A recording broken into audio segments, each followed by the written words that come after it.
Hello everyone, welcome back to our YouTube channel Login 8. Today in this video, I am going to show you how to create group on band.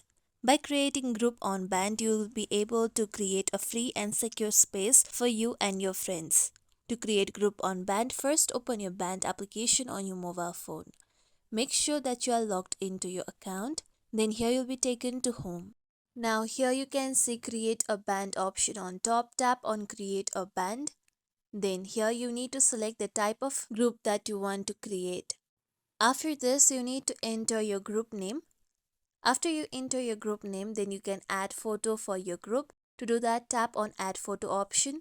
Then here you can choose from any of the option. I am going on with choose from album. Then you need to give permission for band. Tap on allow option. After that, you can select any of the picture that you want, or you can also tap on camera icon and take a photo. With this, now here you can adjust your picture however you want. You can either crop the photo, then tap on tick mark on the top right corner.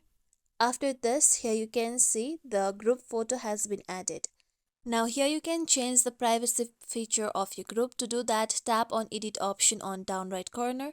Then here you can select either your group wants to be private or listed or public. Then you can also restrict the age of your group members. After that, tap on OK. Then tap on done option on the top right corner. Now here you can invite your friends or any other people to join your group by sharing your URL or sending a message to your contacts or sending a code or through scanning the QR code. After you do so, you can go back.